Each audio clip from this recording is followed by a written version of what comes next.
Our programs offer many languages. Please visit suprememastertv.com/schedule. Nos programmes offrent plusieurs langues. Veuillez visiter suprememastertv.com/schedule.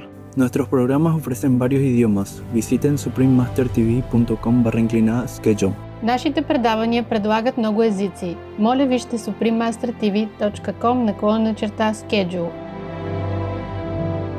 The oceans are known as the heart of our blue planet because their water covers more than 2/3 of the Earth's surface and is responsible for producing 70% of the oxygen in our atmosphere. The ocean ecosystem, its significance for our planet. Continue watching to find out more. Vegan, proven IQ above average. Kia ora, noble-minded viewers. That means hello in Maori, one of the official languages of New Zealand. I'm Maka. The modest people of New Zealand thank you for cleaning up our planet's beaches to keep them pristine for people to enjoy. May we all cherish Mother Earth and preserve her precious environment. Welcome to our show, The Ocean Ecosystem, its significance for our planet.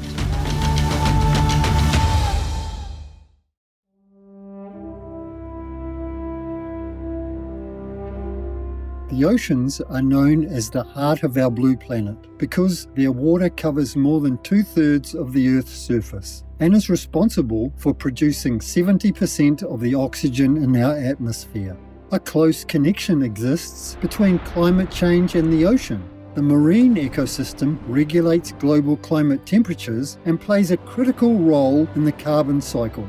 On today's program, we'll learn how vital the ocean ecosystem and its inhabitants are to our planet's well-being and what we should do to protect them. Marine ecosystems are saltwater environments defined by their unique biotic factors such as plants, people of the marine kingdom, and microbes. These ecosystems also include abiotic factors like sunlight, seawater temperature, ocean depth, and distance to the coasts. The ocean ecosystem itself is divided into many zones. Let's explore the 3 major zones and their habitats. The intertidal zone is the area between high and low tide lines. It bridges the gap between land and water. This area is entirely underwater at high tide and exposed to air at low tide. The intertidal zone includes tide pools, estuaries, mangrove swamps, and rocky coasts, providing habitats for reptile people, bird people, and crustacean people. Next to the intertidal zone is the neritic zone, also referred to as the near-shore zone, where we find kelp forests, seagrass meadows, and coral reef communities. This zone is home to thousands of plants and many people of the marine kingdom, such as fish, jellyfish, sea cows, seahorses, and tiny shrimp.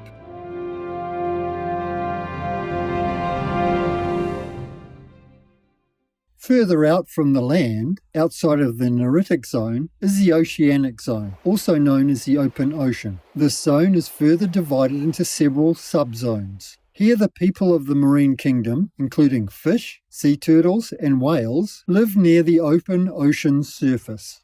Plankton, essentially tiny organisms, also inhabit this zone. Plankton reproduce in such massive numbers that they form clouds in the water visible from space.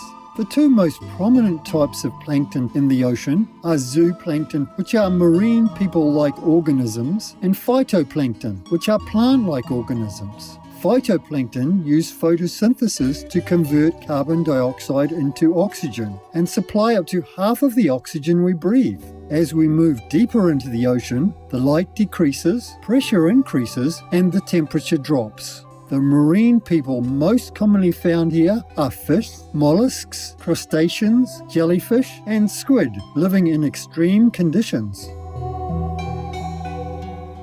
The ocean ecosystem and its habitats play a vital role in maintaining our planet's well-being and regulate the global climate in many ways. The ocean absorbs a substantial amount of heat from the sun. The US National Oceanic and Atmospheric Administration reports that more than 90% of the CO2 generated over the past 50 years is stored in the ocean. Sea currents transport warm water from the equator to the poles and cold water from the poles to the tropics. The ocean also regulates rain and droughts by evaporating water in massive amounts that condenses and falls as rain on land. It also contributes to wind and thunderstorm production and helps generate the monsoon rains relied on by millions of people.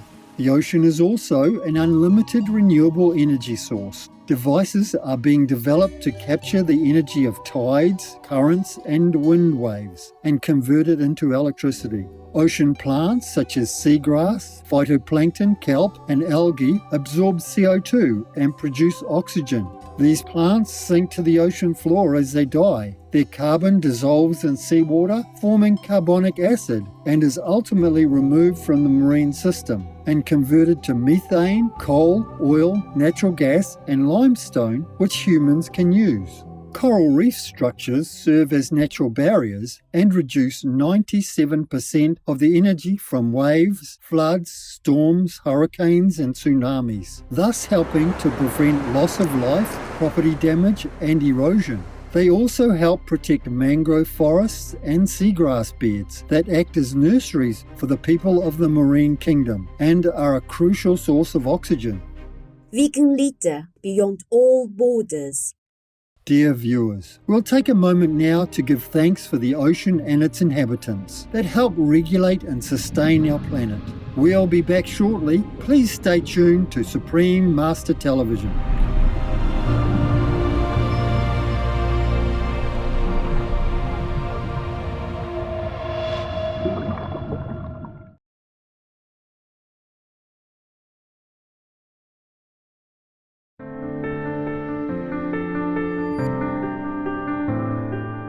Welcome back to our show, The Ocean Ecosystem, Its Significance for Our Planet. The ocean ecosystem and its habitats are a fundamental part of maintaining a healthy global biosphere.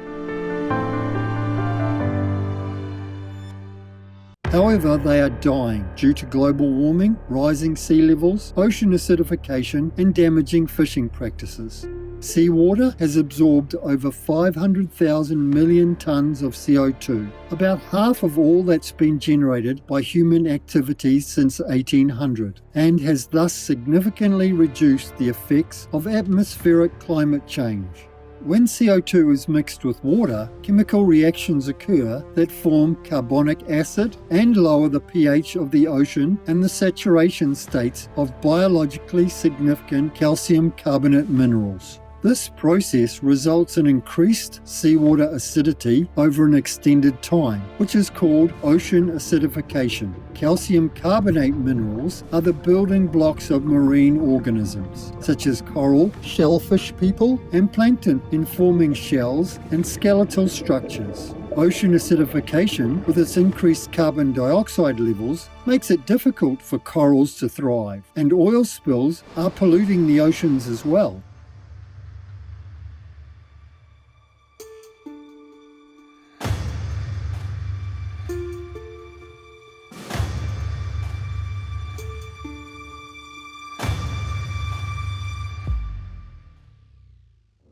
In addition, widespread fishing affects the ocean ecosystem's biodiversity, destroys coral reefs, and harms other people of the marine species. The United Nations estimates that 95% of global ocean damage results directly from bottom trawling. A recent report showed that this deeply destructive fishing practice had impacted 64% of Spain's protected marine areas. Even the Chagos Archipelago, one of the most remote places on Earth, sheltered from most human activity, can't be protected from climate change. Under the stress of rising sea temperatures, coral bleaching has occurred in the Chagos Archipelago reef, and this is not the only such case. The damage is almost everywhere, from the Bahamas to the Great Barrier Reef.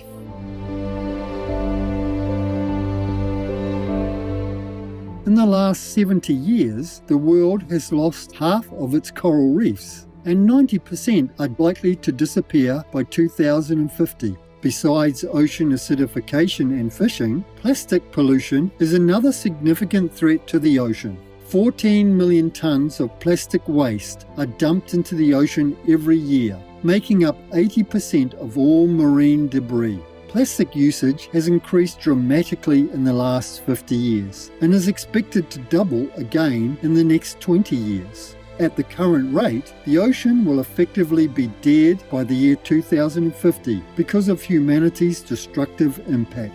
A recent study by researchers at Princeton University estimated that under the high emissions scenario, the level of pollution from greenhouse gases would trigger a mass extinction of people of the marine kingdom by 2300. A severely damaged ocean ecosystem can wreak havoc on the already unstable global climate, cause severe redistributions of people of the marine species, change sea levels and currents, and lower the pH of seawater, thus increasing the chances of extreme weather events and ocean acidification, and perpetuating global warming. This vicious cycle will keep going unless we do something to stop it. Supreme Master Ching Hai has shared the best way to solve this global crisis.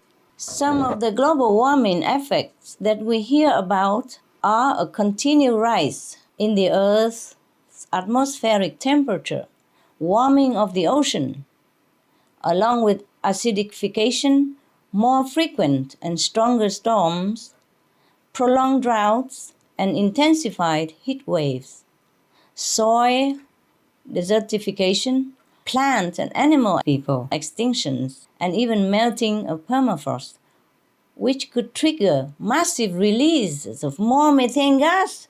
And that would be catastrophic beyond an unthinkable scale. Researchers in the US came up with a simple comparison. According to calculations they performed, they concluded that eating a vegan diet for a year is more effective at cooling the planet than driving a hybrid vehicle for the same period of time. So we can see that putting down the meat is more important than foregoing gas-powered car. We thank Supreme Master Ching Hai for sharing her precious wisdom. We hope that everyone soon realizes how important the ocean ecosystem is and quickly adopts a vegan lifestyle to stop climate change and thus save our planet before it's too late. I feel quite strongly that a nutrition program built entirely around plant-based foods and completely devoid of animal products is optimal. Rich Roll, vegan. Devoted viewers, thank you for your company today. May your lives be filled with happiness and contentment in heaven's divine light. Our programs offer many languages. Please visit suprememastertv.com/schedule and suprememastertv.com/PE.